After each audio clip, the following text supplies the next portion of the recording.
Anyway, so we're up to this class. Oh, that thing I want to mention, this is a certification that might be appropriate for you in this class. We're going to cover Kali Linux basics tonight. And now the OSCP is the most respected certificate in America for pen testers. Offensive Security Certified Professional, and 5 or 6 of my students are studying for it, but it is very difficult. It's far beyond this class. It's about equal to 123, 124, and at least one more whole class after that, which we aren't teaching yet. So it's very difficult. But this is probably quite achievable. This is like halfway there. This is like the difference between a CCENT and a CCNA.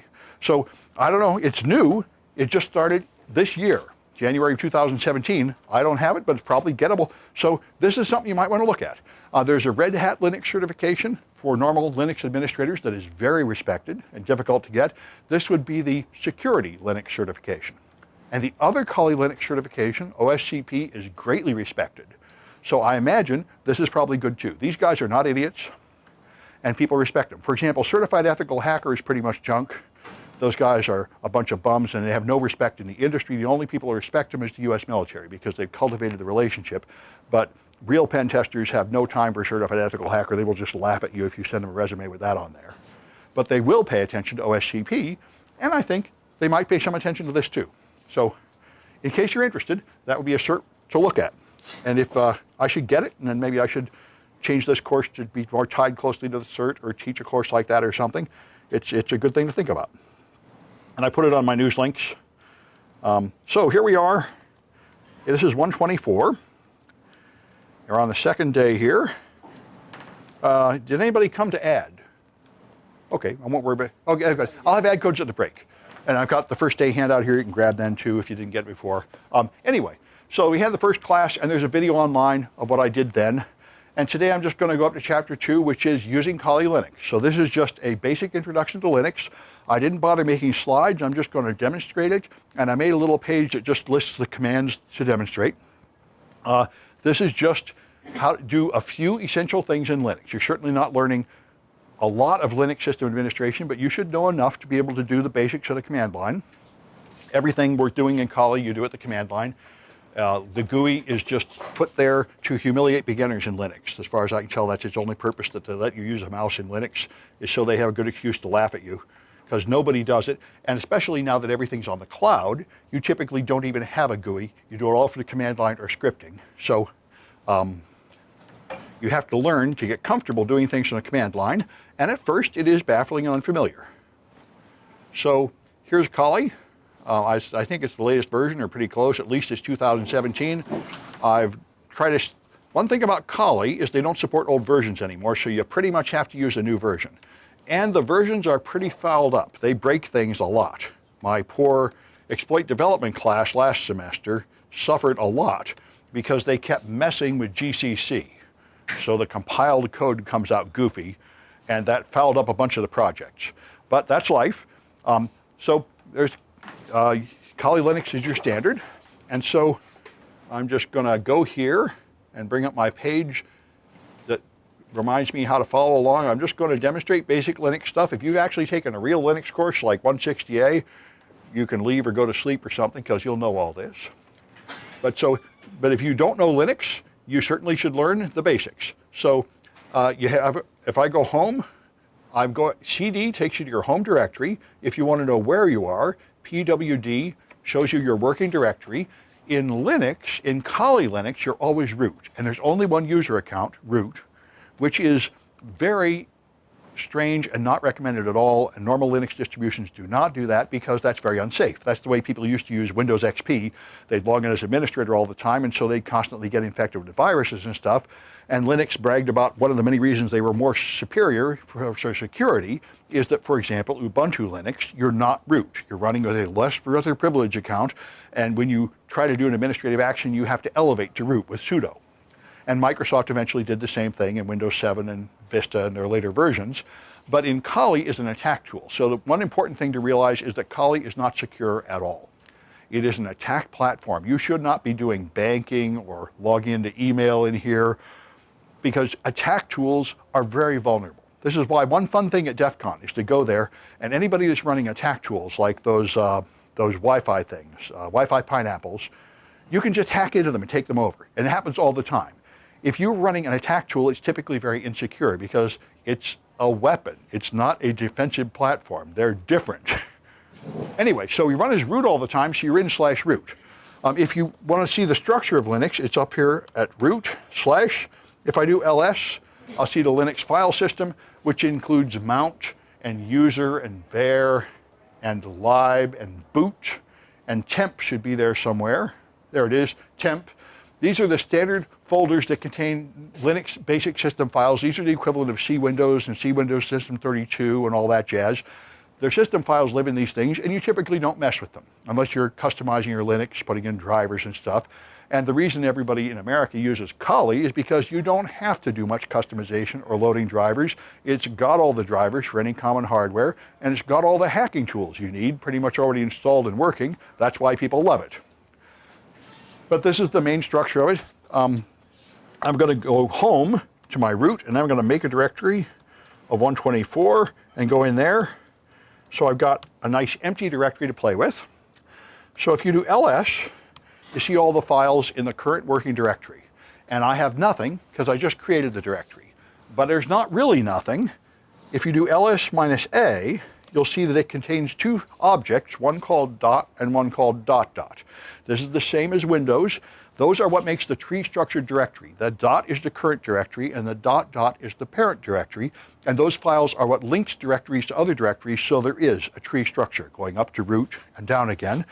If you do ls-al, A gives you all the files and L gives you all the information about the files. So now I have the D tells me these are directories. If there were files, it'd be a dash.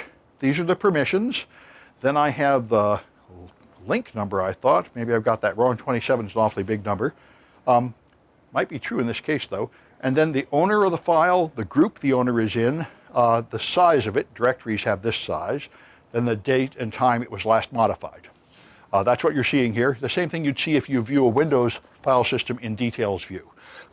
The only difference in Linux is the permission structure, which is a little screwy. Windows has a properties sheet that has like administrator, full control, users, read, write, and things like that. In Linux, you have read, write, and execute, 9 characters here. The first 3 is the owner of the file, which is root. The next 3 is people in the same group, which is the root group. And the next 3 is all others.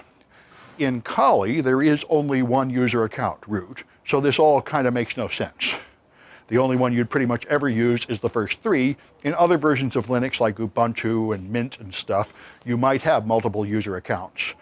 And if you consider things like system processes running your Apache server and such, they probably aren't running as root, and so there'd be an issue of them having permissions to get at files.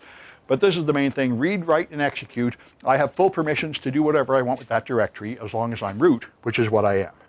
So that's the start there. By the way, if I go home again and do ls-l, you see my profile. Oh, this is my home directory and its subdirectories. And you'll notice, just like Windows, you have desktop, documents, downloads, and then other things here like pictures and music, because modern versions of Linux, like Ubuntu, imitate Windows. And Kali is based on Ubuntu, or to be more fair, earlier versions of Kali were based on Ubuntu. Now it's based on Debian, which makes it much better. There are about half a dozen main branches of Linux. There's BSD Unix, there's Debian, there's Red Hat, and a few others like Slackware, and then there are derivatives from them, like Mint is derived from Red Hat. And the derivatives are typically more and more messed up. Ubuntu is derived from Debian. They take Debian, and instead of taking the trustworthy Debian stable branch, they take the cutting-edge unstable branch, and then they add a bunch more features to it, and they end up with something that is almost as messed up as Windows. And the point of Ubuntu is to be easy for Windows users. It will be very much like using Windows, and they constantly, like Windows, try to have the latest, flashiest graphic desktop and pretty features at the expense of stability and sanity. So in my last class, I was actually getting contradictory IP addresses from the command line tools. But anyway, so being based on a main branch is better. So beginners typically start with Ubuntu. It is designed for beginners. And after a few years, you will notice how much Ubuntu sucks. And then you'll move to a main branch, like Fedora or Debian or BSD Unix or something, where the stuff is much more stable and much more boring because it only has the most trusted packages. Kali is kind of messed up in a different way. Kali is now based on Debian, but they have added about 100 hacking tools to it. And the latest thing Kali is doing is the same thing Windows has been doing. They're forcing you to constantly take updates. So it keeps changing, and just like Windows, the updates keep breaking everything. So in general, hacking tools are all pretty messed up. None of them ever get further than what you would really think of as like a beta version. So you get used to this. When you run hacking tools, frequently they just fail for no reason, and you have to try another tool or Google how to repair it, and it will never get any better.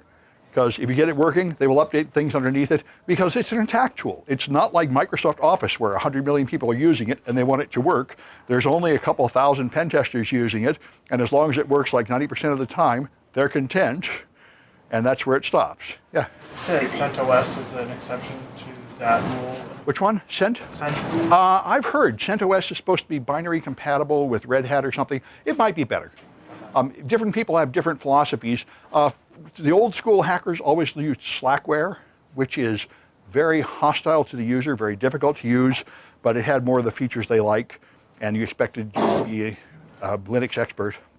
I mentioned this in another class. If you take Joe McCrae is one of the leading ethical hacking instructors based in Washington, D.C., and he has a program called Security Rookies, where he will take people on as apprentices. None of my students have done that yet. The program seemed to get full a couple of years ago, but it is an option. If you take all my classes and where everything I'm telling you is boring, then you can go do this. It's beyond everything we have here. He has a 16-week program. You meet twice a week for 3 hours. You have 2 homeworks to do every week. They're all ruthless. And if you do all that, he'll put you on real pen tests and get you working as a pen tester. But I looked at it to see if I could teach it. And like the 3rd week, you make your own Linux distribution. And on it goes from there. So it is really advanced. But that's what it takes to be a real pen tester. You got to be up there to where you can blast through all kinds of security. What we're teaching at this college is not going to make you a professional pen tester. It's going to make you more like a defender that could get a job at a company defending networks. Being a pen tester is beyond that. You don't get that from college. You get a start here, then you get in the business and practice and build your way up to it. Anyway, or you start as the junior member of the team. I know Duffy's doing that. He really wants to be a pen tester, so he's joining a team, and then he'll be the guy that, sweeps the floor and writes the report and updates the software for a while until he catches on.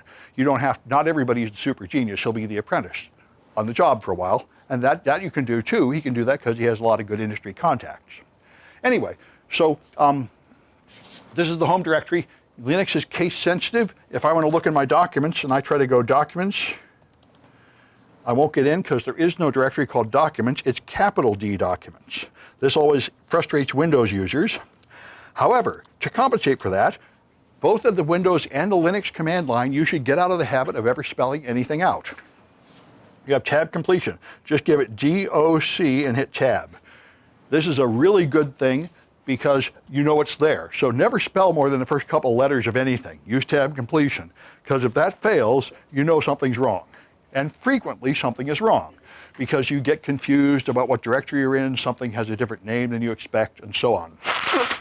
Anyway, also you have the history. You can use up arrow to go through all your previous commands, and this is very, very helpful, especially when you have long, complicated commands and you're making mistakes, to go up and just edit a couple of characters in the command. All right, let me go home again and then into 124. There is online help. Oops, I spelled it wrong, CD 124. There's online help, which is essentially useless. This online help dates from decades ago before the internet. Now that we have the internet, I can't think of hardly any good reason to use online help, but it's there. The short form help is -- help after a command, which will give you about 2 pages of details about all the options for this command. The long form is man for manual. This will give you the complete technical manual for this command that is many pages long.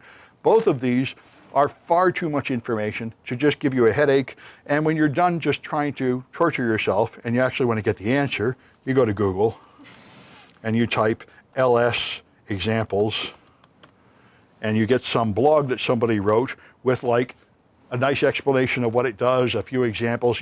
This is where you find useful information. The online help system was there because Google didn't exist yet.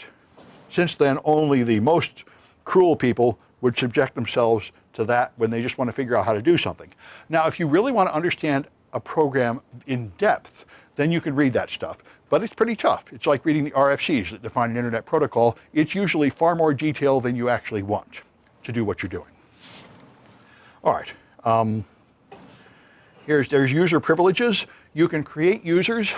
There's a thing called user add, and there's a thing called add user in Debian-based systems, which I find very, very annoying. And one of them is wrong, and I think it'll tell you that. User add doesn't tell me. Let's try add user. Yeah, neither of them is telling me anything. Let's try dash dash help. One of these is like deprecated, and they tell you not to use it. But neither of them is telling me now. Yeah, that's pretty harsh. One of them is considered the wrong one to use, and I can't remember which one it is. Georgia Weidman says use add user. So you can add users to the command line. You can do it in Windows too with net user. So you can add a user here. This creates the user. This adds the user to the sudo group so they can elevate to administrator, the equivalent of making you an administrative account on Windows these days.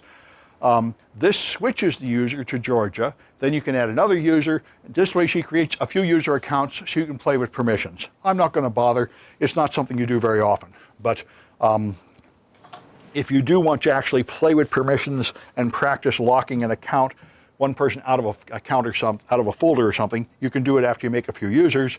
But on Kali Linux, you typically don't do that. It's only intended for one person to be using it at a time anyway. Now you can make directories. If I go here, I should be in my little folder, root 124. So if I do ls-al, there's nothing in here yet except the system created dot and dot dot. You can create a file with touch. I can touch foo.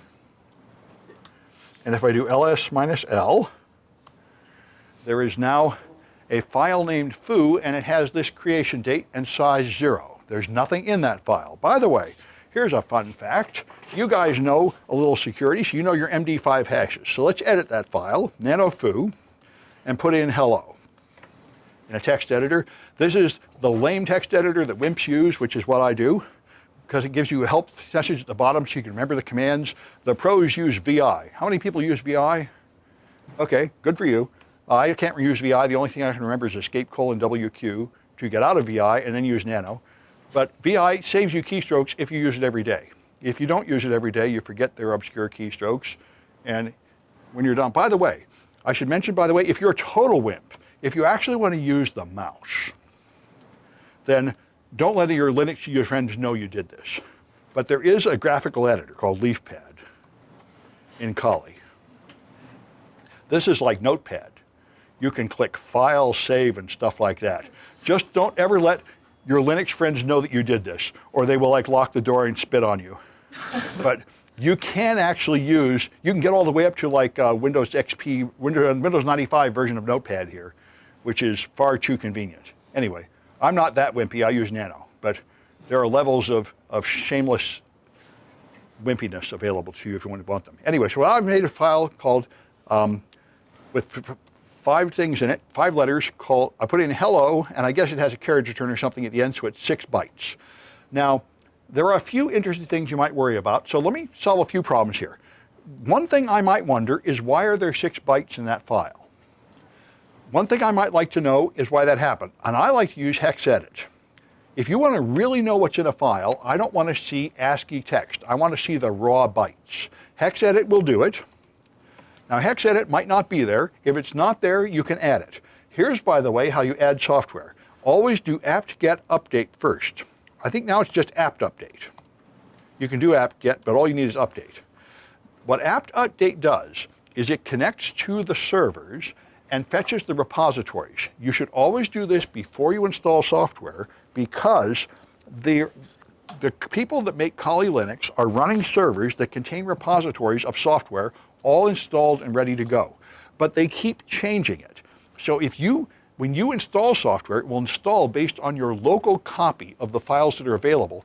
And if they change something and you didn't update, you will try to install the old version of something. And typically it won't be on the servers anymore, or its dependencies won't be on the servers anymore, and it won't work. So you should make a habit of always doing an apt update first before you do an install. Now I can install anything that exists, And your favorites, you just learn them. I know there's this thing called hex edit. So there it goes. It's getting it from UC Berkeley, and it zipped right down. I love hex edit because hex edit is just like nano, except in binary. So if you're wimpy enough to use nano, you can use hex edit. If you want a cooler hex editor, some people like bless. I like hex edit because I'm used to nano. Hex edit, foo. Now I can see why is my file 6 bytes long. It's hello, and the dot here tells me that's an unprintable character. I can see it's a 0A, that's a carriage return. So it's got an extra carriage return at the end. This is important. When you're making exploit files and attacks, you often have to know exactly what's in there. And since you aren't just writing business letters and printing them out, if I expected 5 bytes and it's really 6 bytes, I will frequently want to understand why. So that's why it's 6 bytes. So I might want to get that down to just the hello, so I'll delete that. I thought I could just delete it there with backspace, but maybe not. Control X. All right, anyway. Since I've started this, how can I trim that? I could do it with sed, and I think I will do it with sed. I'm going a little bit ahead, but this is all right. Sed is the stream editor. So let's try this. Let's echo ABCD, and that puts ABCD on the screen. Now I'm going to put it in a file. I'm going to call that file bar. Now I'm going to look in that file. Now I could nano that file to see what's in it, and then I can see it's got ABCD, but what's more professional is to cat it. Cat will print it out to the screen. Cat stands for concatenate, and you can combine 2 files, but you can also just look at 1 file. So it's ABCD there. Now, let's do ls minus L again, and you'll see that it's 5 bytes, and you can see that it contains a carriage return, because there is a carriage return here to go back to the next line. So I only typed ABCD, but nano added a carriage return. Now that might annoy me. In fact, it was echo that did it up here. So let me see if I can figure out a way to get rid of that carriage return. Well, the first way I was going to do it didn't work. Let me show one way I know is going to work. I can do echo minus N to not send the carriage return, and now send ABCD into, say, bar 2. That's one way to make one without the carriage return. Now that bar 2 is really 4 bytes. And there is a way to edit it in hex edit. For some reason, that's not working when I try it here. That's one way. The other way I can do it is with sed. You know the other way to do it? I was going to say, do you have to sudo with hex edit first? No, because I'm root. Oh, that's right. Yeah, so I thought I could do a hex edit there. Let me try it again. Hex edit. Foo, I just don't want to get bogged down on this, but this is exactly the kind of thing you often have to do. I want to get rid of that junk there. Is it delete maybe? It's not delete, it's not backspace. Escape X maybe? Well, escape X is what it might be in like nano. Is there H for help? Ah, good. Press F1 for help. All right. Press any key. Oh, here's help. But that's terminal help, which is useless. Press any key. All right. Well, like I say, Google, hex edit, Linux, delete character. There. I said you can find anything out this way. Let's see if it's true. This is what you very often spend a lot of your time doing. So Linux man page for hex edit, using a hex editor. Here's Iron Geek. Iron Geek is pretty good. This is the actual man, how to edit binary file in the Unix system. Stack Overflow is the best. Stack Overflow or Stack Exchange usually has a quick answer without giving you a headache. In Vim, you can type that. Good Lord, I don't want to do that. Hex edit, yes. But how do you delete? Bless is what these guys use. But I don't know how to delete a file in hex edit. All right, let's try the man page. This is the same thing I would have got, but at least let's see. Help, buffer, disk, force, quiet, version, commands. Insert byte, delete byte, Control D. Okay. So that didn't take too long to find, and that's probably the answer. Backspace I thought would work, but it doesn't. You have to use Control D. Nothing to copy. Well, that's wrong. That's charming. Okay. Escape, cancel, Control C. Okay. Hex edit, foo. Go here.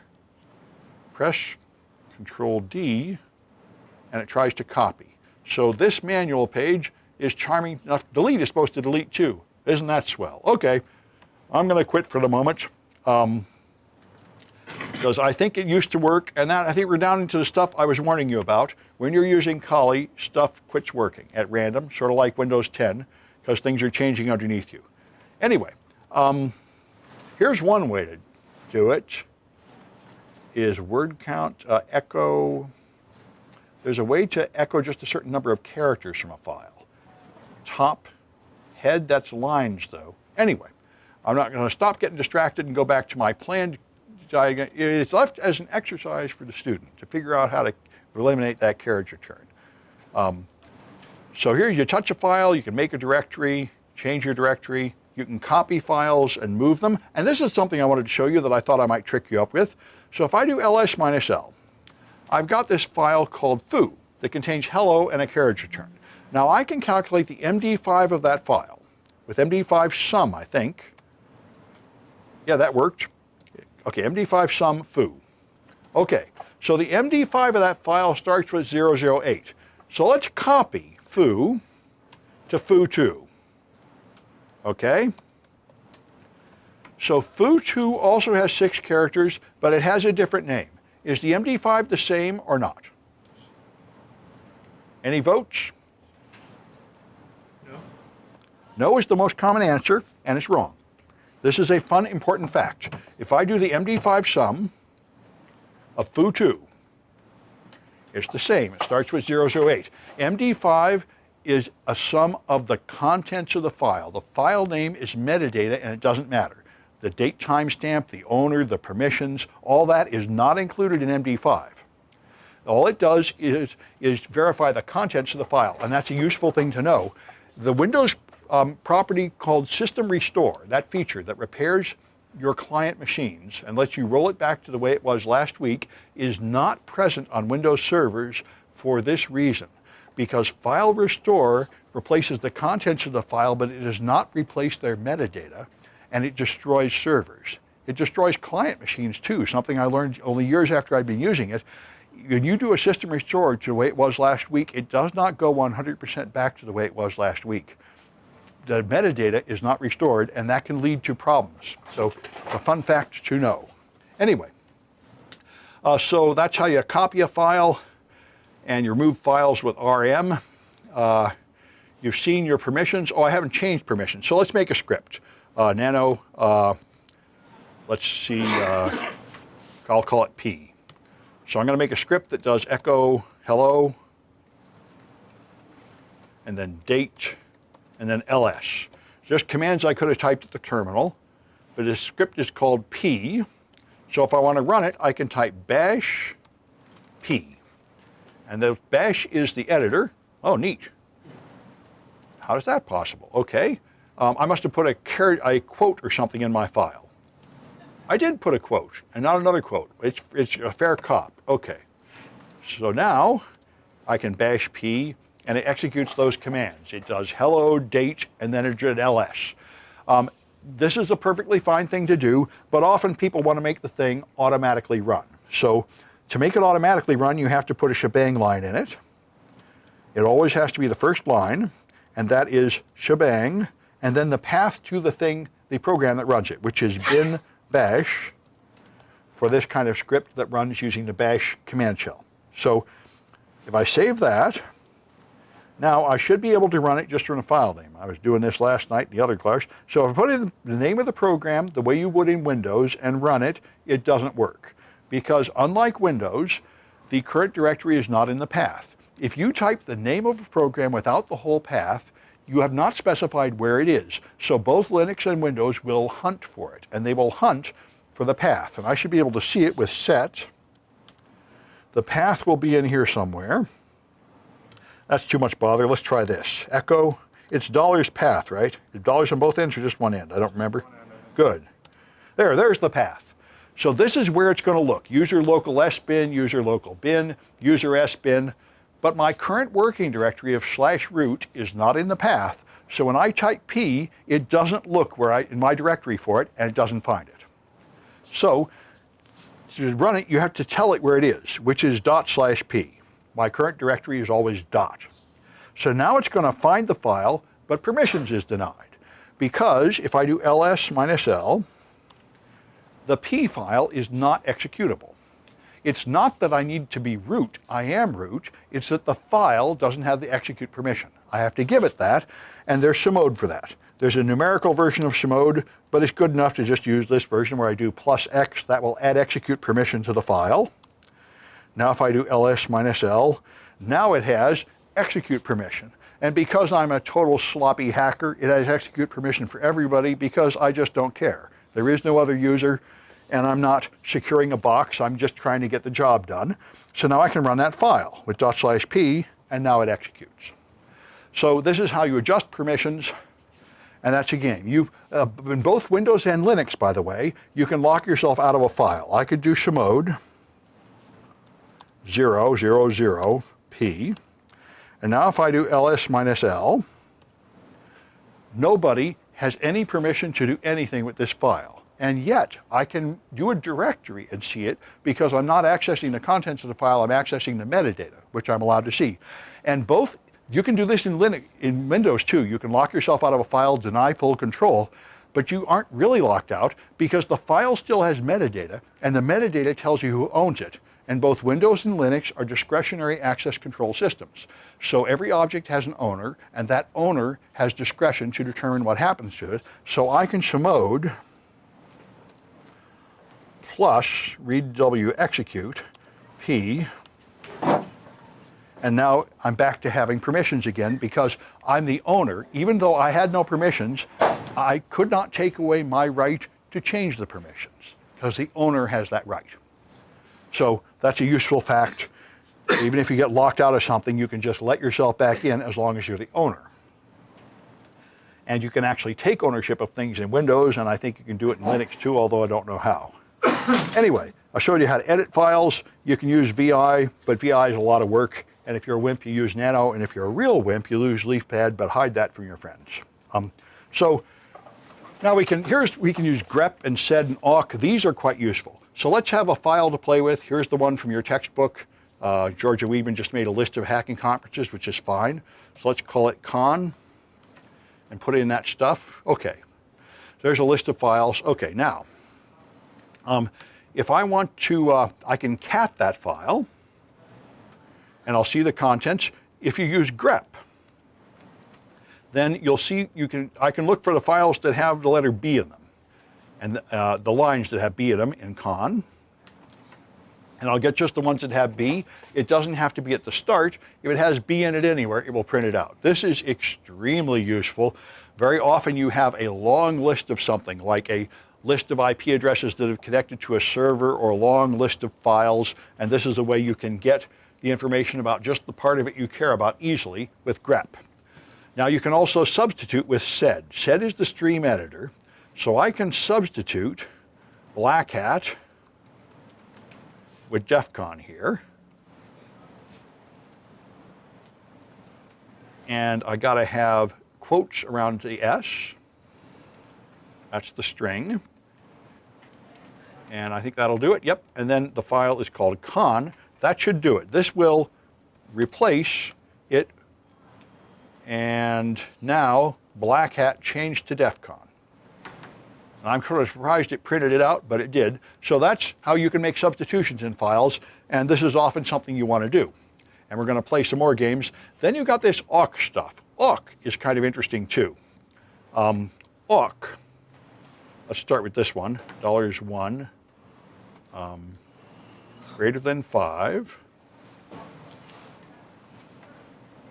My file. Don't use this one that often, but it is an option. This way you can select for lines by a more complicated criterion. The $1 means the first column. The first column is a number. Here's the condition, greater than 5. So you can do a little bit of sort of database manipulations. I can now search for the ones here that have an index greater than 5. If you want to do more of this, of course, you want to use Excel or Access or a real database like MySQL, but you can do a little bit of it here. All right. Then there's installed packages.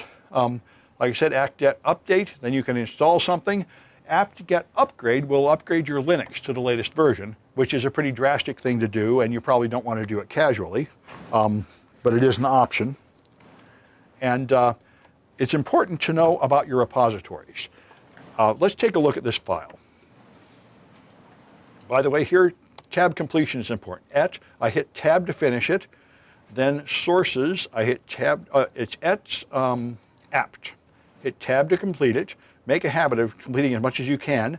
Notice here that AP is not enough to uniquely specify it, so it shows me the choices. And parenthetically, I will mention this app armor thing is pretty important.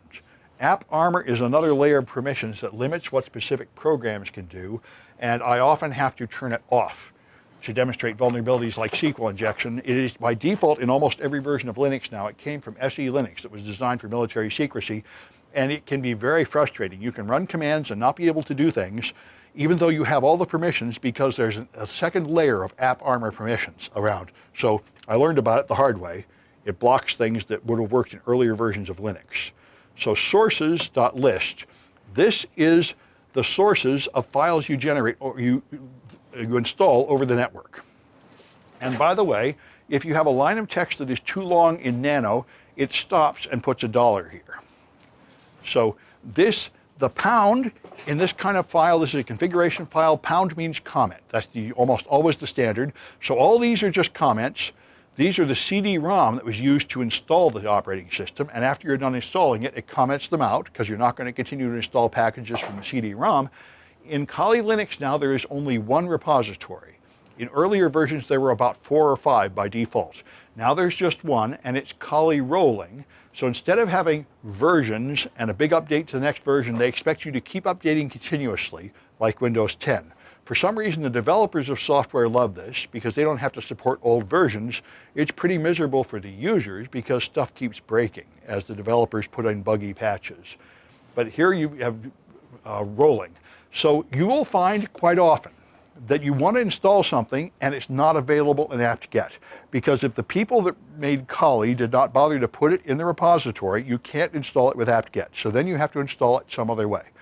If it's on GitHub, you use git clone to make a local copy of it. Often you then have to compile it yourself. Often you find out that you have to add other libraries you don't have to make it compile. Very often you need old versions of things, and you can spend hours and days in dependency hell trying to make something run. But frequently, people have actually made a Debian package for it, but it's not accepted by Kali. So all you have to do is add another source here, update, and then you can add stuff from other sources. Just be aware that Kali itself is a hacking tool. It's put out by a pretty reputable group, and you can pretty much trust them, but all these are hacking tools with strange bugs and defects. When you start going to random people's GitHubs and random people's repositories, those guys are getting dodgier and dodgier. So the tools you get might be malicious, they might be broken, they might be buggy, they might contain rootkits, and you can just be aware. The hacking community is full of a lot of dodgy people, and a considerable number of them are actually serious criminals and are playing tricks on each other and stuff. So that's why you shouldn't trust your attack box very much. Your attack box is a very unsanitary thing that you're practicing nasty things on. Anyway, that's how you install things. You can observe the running processes. Top is what you use to find out if your machine is running slowly for any particular reason. It shows this is the equivalent of Microsoft's Task Manager approximately. It's sorted in most versions of Linux, although for some ungodly reason not in the Mac OS, to put the largest CPU consumer at the top. So if your machine is running slow, you run top, and you'll see up here who's hogging up all the CPU. And here you've got percent memory, and this gives you usually what you care about. Why is my machine running too slow? It shows you everything in decreasing CPU usage. Up here it shows you the total usage. This is the total amount of CPU being used, 99% idle, 0.5% by the user, 0.1% by the system, because my box is doing nothing. Here you see the aggregates, here you see the individual processes. Yeah? I'm not sure, but I think there's a more detailed command, htop. Yeah, there is also htop and ntop. Let's give them a try. Q gets you out of here. htop does not here unless I install it. I've never used that, but I've used ntop. All right, let's put that on. apt-get update. I already did an apt-get update, so I'm going to skip it. I'm going to do apt install ntop. ntop gives you, oh, how rude. Well, you have to Google and find out how to get it. I thought it was in the repositories. ntop gives you network traffic, top, and that's pretty cool, but I don't see it easily. htop, I'm not sure. But anyway, the other one I want to show you is ps. ps shows you all running packages. And by default, here it'll just show me the ones I've launched. This is the same thing Windows Task Manager will do. On the default tab, it will show you only your processes that you launched on your desktop. But if you do ps-a, you get them all. And the way I usually run this, I've memorized it, is AUX. That gives you a lot of details about all the packages, all the processes. So let me shrink this down to make it fit. And then, since that's a long list, you pipe it through more. This is an old-fashioned way to stop it from scrolling off the screen. That will show you one screen and then print more, and you press the space bar to see the next screen. So now I can see all the processes. And this is just what you'd see in Task Manager and Windows. Every process has a process ID, and it has a certain amount of CPU and memory, a time it started, and there's the command line that started it. And the low processes are system processes from when it first booted, and every process has a parent that created it. Usually the first process is init. This is a fun fact about Linux. I went to a seminar from the people at UC Berkeley that several years later would invent the BRO, intrusion detection system, and they told us a tale of rootkits. Linux rootkits often replace this one file called init.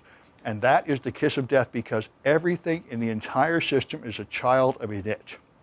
Init is the first process, and every other child is forked from init.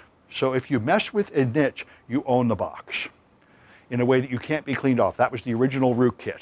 And they found that with Bro, an earlier version of it, they found that the Linux servers at Berkeley Research Lab were owned, and had been owned for 6 months. And all the other Linux servers they were connected to had also been taken over by legitimate administrator passwords stolen from the first box. Some criminal gang that they suspected was in Brazil had owned essentially all the Linux servers that they could see for about a year without anybody noticing. And this was maybe back in 2008. It was maybe 2010 when we found out that the Chinese had done that to pretty much the whole world too. A lot of the serious groups with their advanced persistent threats have just been everywhere. And I've heard rumors that the organized crime families in Russia, the high-level cybercrime people, have the source code for everything, all versions of Windows, all versions of Office, and that's probably how. I mean, they've got root on all the servers, or at least they did for a while. And it's only been in the last 3 or 4 years that the larger companies are beginning to actually have the ability to really kick these people out and detect them. Until then, the really smart people have pretty much owned the earth for whatever good it did them. How do you know if init is owned? It's a good question. The simplest answer is Tripwire. Tripwire is a very simple product on Linux, and what it does is it calculates the MD5 hash of every file, and you save that. And then later on you calculate it again. Mine are scheduled to do it like every 10 minutes, and it tells you if it changed. That's the simple kind of intrusion detection system. And there are more and more fancy ones, but that's a good way. Then you know. Is it the same as Watchdog, or is it different? It's different, but Watchdog is similar. I'm not quite sure what Watchdog does. Let me bring it up. I've used Tripwire on Linux. There's also a Windows version, which is more sophisticated, I think. Let's find out what Watchdog does on Linux. Watchdog daemon, okay? That'll reset the system if you have serious problems. So that, yeah, that restarts daemons. Okay, that's different. And that's something I was bringing up in the last class. I've been using an attack, I think I did here last time, Eternal Blue, is the NSA attack. The problem with it is sometimes it kills the target. But if it doesn't kill it with the blue screen of death, which unfortunately that one does, you can stop a service and it will often just restart. So that's, I think, what Watchdog does. This sounds to me like check heaps in a Linux router does the same thing. Anyway, those are good questions. So what such answers as I have. So there's top to see the processes, and there's PS to see the processes. When you want to start services, there's an old system where you do /etc/init.d. That's really out of date. You're not supposed to do it that way anymore. You're supposed to do it this way: service and the service name, and then things like start, stop, or restart. Networking is kind of a mess in Linux. Although the internet was a Linux production, all Linux versions that I ever use have very bugging networking features. So I was demonstrating this last night, and it cooperatively failed entertainingly. So let's see what I've got for an IP address. ifconfig is the first tool you use to find out what's going on with your networking. Then let's make it there. That's probably one down is the best way. All right, this shows you your interfaces. ETH0 is the real interface that goes to the internet. Loop is just the loopback adapter, so I can talk back to my own box, which sounds kind of crazy, but a lot of people write programs that go through simulated networks back to the same box for some reason. So this goes nowhere, and it's always 127.0.0.1. This is the real adapter that goes somewhere, and it has the real IP address, 172.16.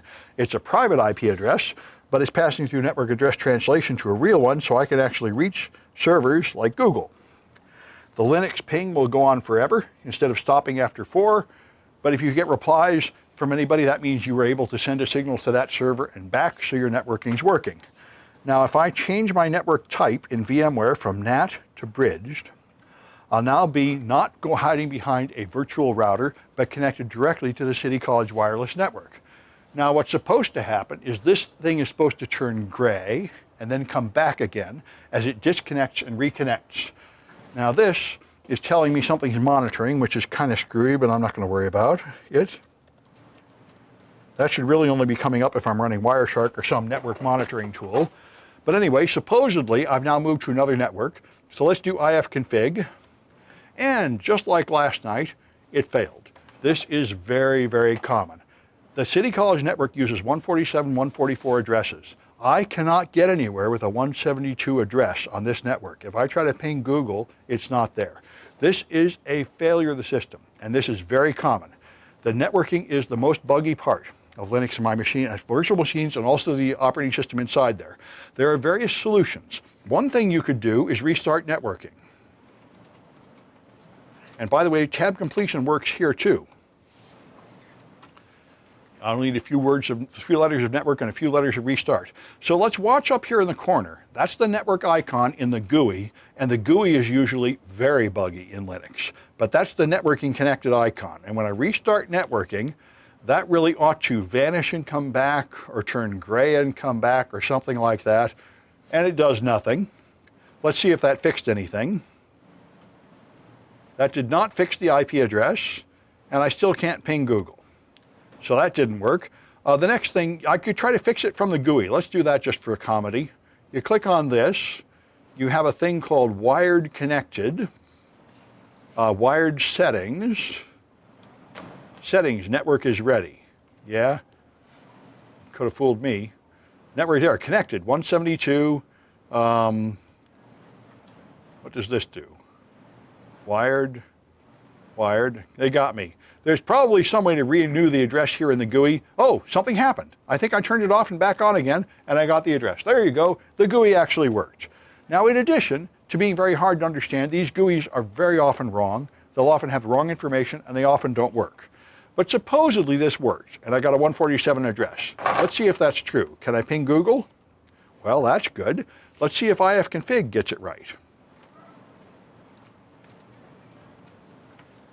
And it does. Okay, so this time the GUI actually worked. I try it now and then just for comedy. The GUI has a less than 50% chance of working. The command line tools are much more likely to work. And in Ubuntu, the GUI and command line tools often completely contradict each other, which is part of why I got fed up with it and quit using it.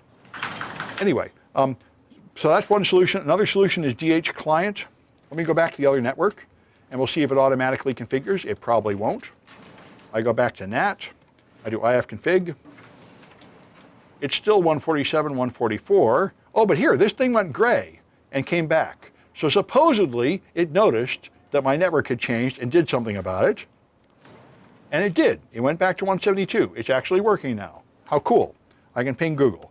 So that's nice, but like I say, don't expect that to work every time. It'll only work 3/4 of the time, maybe. And so the cures are, one cure is DH client. You have to say -V to see what it's doing, and you have to specify your adapter these days, although you used to be able to leave it blank until about a year ago when they changed something to make it harder to use. This will do an DHCP.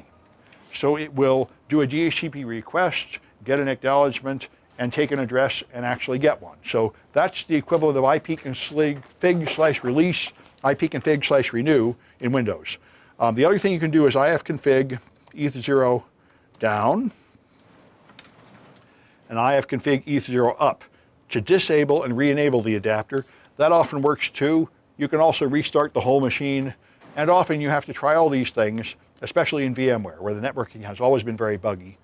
And often you have to throw away your virtual machine and put in a clean image because it just refuses to network entirely, and none of these techniques will fix it.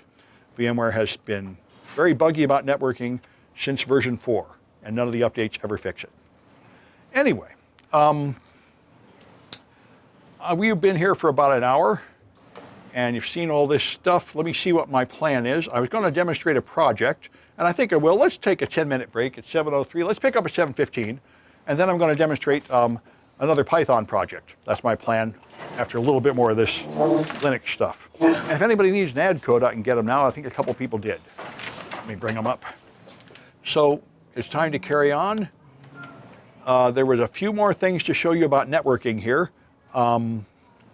You can set a static IP address from the command line with ifconfig. This is something you often have to do when you're on a network that doesn't have DHCP, or DHCP fails, which it often does. Here's how you remove addresses with flush. And in case you're interested, ifconfig was deprecated years ago. We're not supposed to be using it anymore, but everyone just doesn't care and keeps using it. We're supposed to be using ipadder to do it all. And that's when it'll flush it there.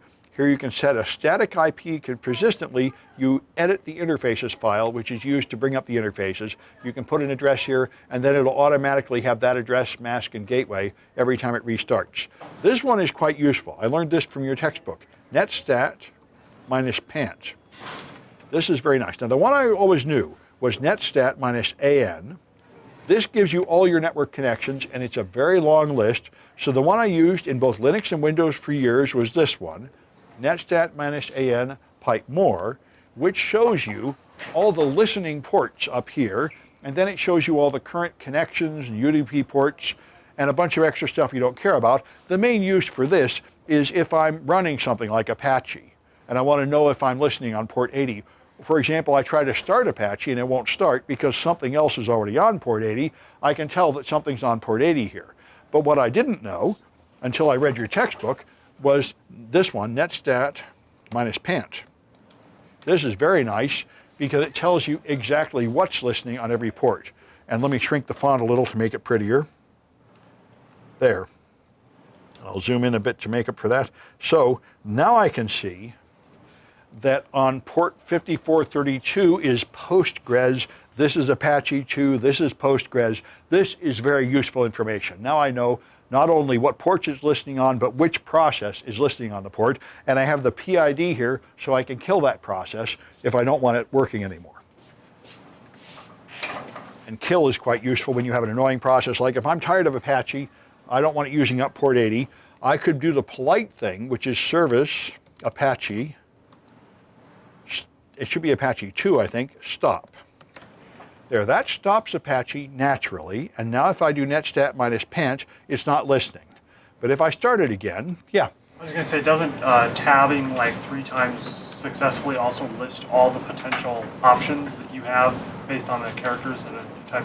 Yeah, even one tab does, I think. Yes, if I do Apache, yeah, I did Apache here, and if I tab another time, yeah, then it shows the options. You're right. Okay. So I could do that. Yes, it does. And so I can start it again. And now if I listen, it's there. The other way to get rid of something, if you don't have a normal way to shut it down, is kill it. And you can kill it by process ID, which is 15634. This is a little bit rude, but it works. Now I'm not listening on port 80 anymore. So that's why these process IDs are useful. Anyway, so I wanted to use netcat. You can connect to a listening service with netcat. You have IP address and port number, or you can use a command line. So I can do a netcat to ad.sams class.info on port 22, and there it is connecting to my SSH server and showing the SSH banner. We did that before. You can listen on a port, NCLVP will start listening, and because it's verbose, it will print messages when you connect, so you can tell. This is commonly done to receive a listening shell from an attack, when you attack a system. And here's one that opens a command shell listener, a bind shell. It will listen, and when someone connects, it will launch a bash and execute it. That's why the ability of this -E option to execute a command is dangerous, and most versions of Netcat are compiled without that option, because this lets you take over a machine very easily by listening, and whenever someone connects, you give them a shell. So hackers love it. System administrators don't love it that much. Is All that right. considered a tunnel? Is it considered what? Tunnel? Yes. Well, it's a shell, but it's not a tunnel because it doesn't encrypt or hide anything. To make it a tunnel, you'd want to have like an SSH tunnel or something, but it does let you connect. And here's how you automate things with cron jobs. Cron is very handy. Cron will let you do something every minute or every hour or every day. It's been around forever. I use it a lot on my servers because I have services that people are hacking into and they crash a lot. So I just have cron that restarts them every minute if they're not running. So that as students crash them, it will come back up. And a lot of server administrators do that too. So cron, you do it with cron tab. Let me show you. Cron tab -L will list all the current cron tabs, and there isn't any yet. So cron tab -E will edit it. And this is the first time you use it, you have to edit it. And again, they offer you various editors, but they tell you the easiest is nano. So if you're a wimp, now I can put things here to make cron jobs. By default, it's all comments, but if I want something to happen, I put it in this format. And so there are a bunch of numbers at the start, which are month, minute, hour, day of month, month, and day of week. That's these 5 entries, and then a command to execute. So I can make it do a command every minute. So it's *23455 ls. And I'm going to put it somewhere to /temp/ls junk. Okay. So that will, every 1 minute, do a list of the file system, and I better tell it where. In fact, one thing about cron jobs is they don't have any context. You haven't logged in. So you have to give it the full path. So it's bin ls, I think. And that should, and it's going to be of /temp, let's say. That might work, and it might not. We're going to see. Let's see if /bin/ls works. I was guessing. Okay, it works. All right. So theoretically, that'll work. Let's try date. Okay, it's 11 seconds after the hour. So if I do ls -L of temp, I do not currently have a file called ls-temp or anything, but I should grow one. By the way, here's a fun one. Watch. This will do any command you tell it to every 2 seconds and update. So now we can watch the contents of that folder and see when something happens. And we have the clock up there, so we're 38 seconds. So when it gets to the even minute, it will execute my cron job and create a file here, or it will fail because I made a mistake in it. We'll see which one of those things happens. 52, won't be long now.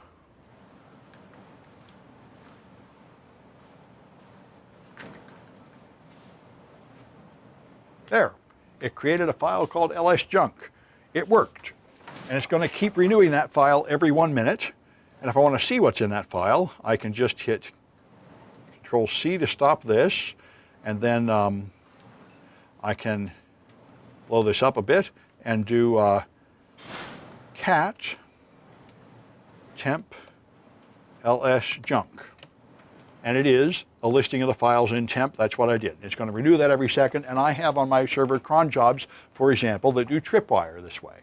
Every 10 minutes, it does a tripwire to see if somebody's been hacking my server and puts the report somewhere, and so on. You can schedule updates, anything you like.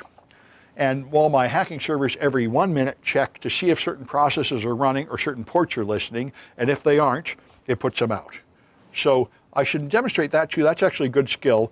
If you have like netstat -an pipe more, that shows you what's listening. So suppose I wanted to restart Apache automatically every time it stopped. So let's first start it so I have something to see here. Service Apache to start. Okay. Now if I do netstat -an pipe more, I now have this 80 listening. So let me show you some tricks. If I do that and I pipe it to grep 80, I get that line, but I also get a bunch of other lines that happen to have irritating 80s in them. So it might be better to grep for colon 80. Then I get just the line I want. Now, if I want to know if this is happening, the simplest thing to do is run it through word count. If I do this, and then I pipe it to word count minus L, that will count the number of lines of output. So it's 1. And if Apache has stopped, it's 0. If I do service Apache 2 stop, and now I run that same command, now I get 0. So now I have a convenient way to tell if it's going to happen. And you can put that in your cron job to check this thing, and if it's 0, then restart Apache. And that's what I have on my server, a bunch of those where every time a student kills a process, it will restart within a minute. Anyway, those are good, clean fun, and there's a lot more tricks coming out. But what I want to show you now is a little more Python, because that's easy and sort of refreshing. So you did, last time we did the port scanning and HTTP requests in Python. I know some people are hacking into my server, logging into that forum with Bill and Ted and Sally and Sue. And so I'm going to go up to password hashes, which is very similar. It won't take long, and it's sort of refreshing. So, long ago, in 1975, Linux and Unix administrators, Unix administrators figured out that you shouldn't be storing passwords in plain text on your system. And even Microsoft got the message by about Windows 98 that they shouldn't be doing that, although it was pretty gruesome. In Windows NT, actually, in 1993, they started using password hashes of what they called a modern type, which is 1 round of MD4, because it's so old that MD5 had not been written yet. So their hashes are 1,000,000 times weaker than Linux hashes, but they are hashes. So if your password is password, that is not stored on your Windows box or your Linux box. If you have an Android box, unfortunately, almost every app you install stores an extra copy of your password all over the place like a drunken sailor for no apparent reason. And this is because Android developers are the scum of the earth. But anyway, so this is hash to store on your machine. This is what's actually stored on your machine if your password is password, because Microsoft did not get the memo from 1975 and learn how to use salts. So they don't have any random factor in the password. They just hash it with 1 round of MD4. So let's crack Windows passwords. The first thing is to create them. So let me put in this program here. I'm going to squeeze my screen up a little bit so I can see it. All right, so let's do nano hash1. And I had a student already email you and say they're suffering because they made many changes and broke their program and they didn't save the earlier version. So you'll learn. Make hash1, hash2, hash3, hash4. Make a small change, because very often you ruin everything and you wish you could go back to the one that worked. So anyway, hash1.py will be import hashlib, and I don't like those stinking colors. I think it's escape Y gets rid of them. Good. Password equals raw input of password. Remember, we've done this before. That's going to print password on the screen and then let the user type in text and put it in a variable called password.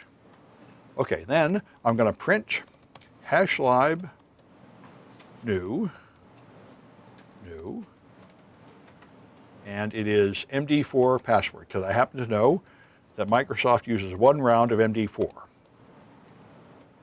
So that will create a new object of hash type MD4 and print it out. So let's try that. Python hash1. Okay, my password is Q, and when I try to print it, I get this garbage. I must have abbreviated password differently. Even 3 lines is too much for me to type without screwing it up. Yep, password is what I had past WD. Okay, now at least I called my variable the same thing in 2 successive language lines. So now it runs, and if I get a password of Q, it gives me a hash object. You cannot print out a hash object and get what you want. It is a data structure. So what you're getting here is the memory location of where that data structure is stored, and that's not what I wanted. I wanted the actual hash value. So to get the hash value, you don't print the object, you print the hex digest of it, like that. That will print the value of the hash. So now, if I put in a password of PASSWORD, I get this mess. So now I have a hash that looks right. However, it's wrong. And by the way, if you want to crack Windows hashes, there is a very simple way to do it. If you go to a stolen data dump or something you got from a pen test, they're all over the place, and you have a bunch of hashed Windows passwords, if you want to crack them, you don't need anything beyond Google. Just Google the hash. Because Microsoft has no randomness in it, so right there it is, password, PW dump. Usually you don't even have to open the pages, you'll see it around here. And the hashes have been the same since 1993, so all the hashes of every reasonable password are on the internet, long since cracked. Anyway, so the correct hash for password is this, mess 8846, and I got the wrong answer. And the reason I got the wrong answer is because although Microsoft uses extremely primitive cryptographic routines, they are an international operating system that goes to many languages, and they don't use ASCII, they use Unicode. Because they sell in Japan and Arabic countries and everything else, and they can't have 8 bits for it. So you have to actually encode it with Unicode, and that you do there. Password encode with UTF-16LE is the technical description of Unicode. So let me obey my recommended practice here and copy hash 1 to hash 2. And now check this one. And I want to add that stuff here. So it's MD4, but instead of doing password, I want to do the encode of UTF-16LE. There, and supposedly that will give me the right hash.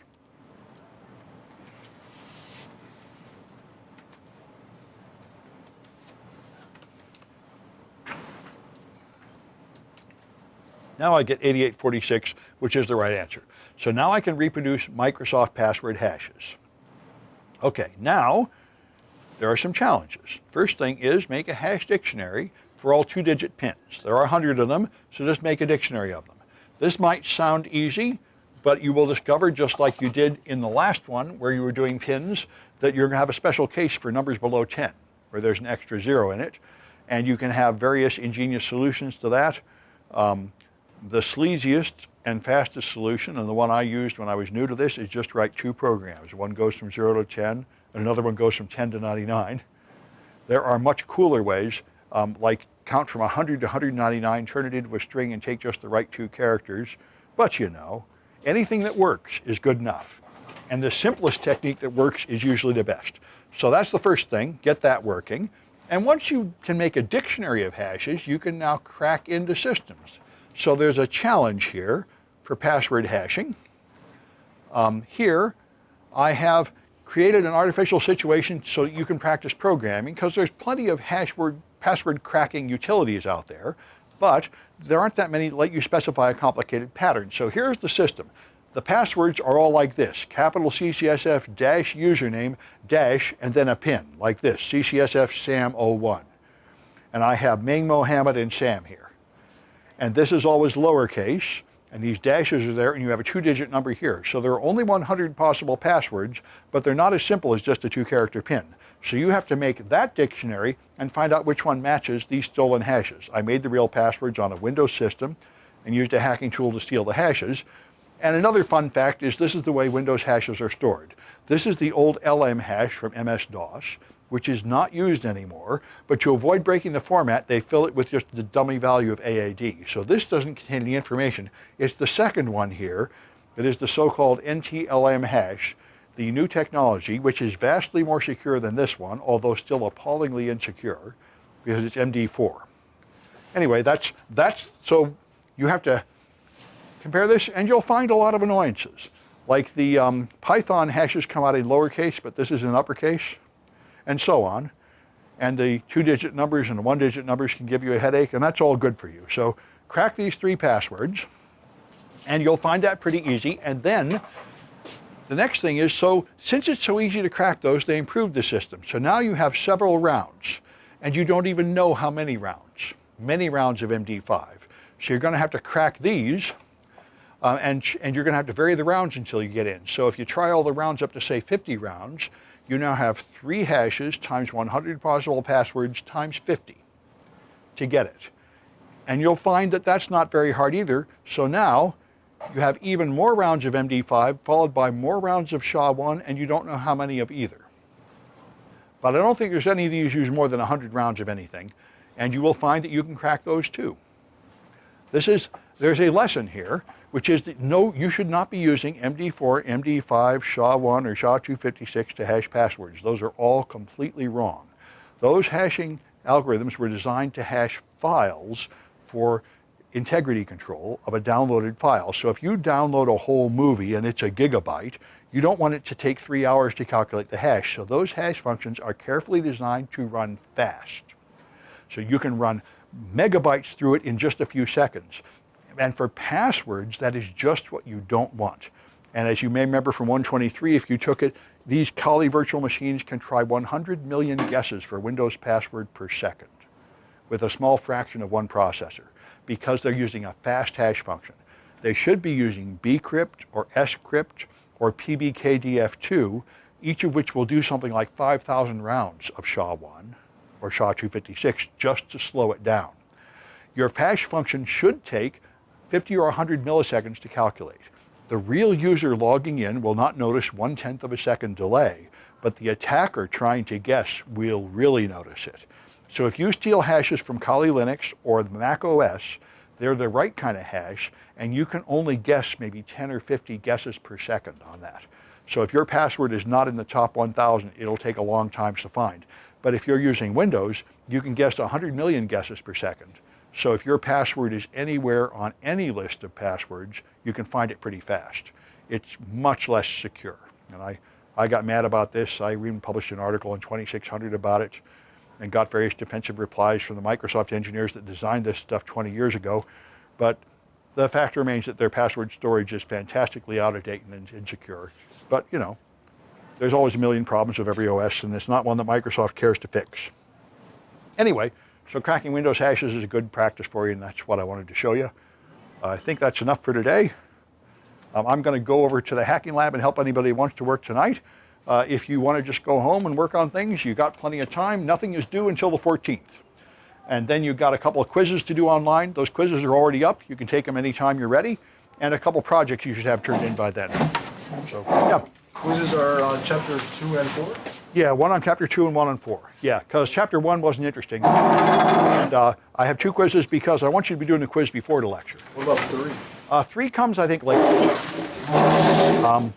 My schedule's a little screwy at first because I have to cover chapters 2 and 3 before it's reasonable to expect the quizzes to be due. So I put 2 and 4 here and 3 and 5 there to avoid having 3 quizzes on the same day. But it is a little screwy for the first couple weeks, and then it'll just be the quiz on today's chapter before the lecture on that chapter. But since I can't really make things due before the ad date is over, there's a little bit of confusion at the beginning. It was this, character return. You found it?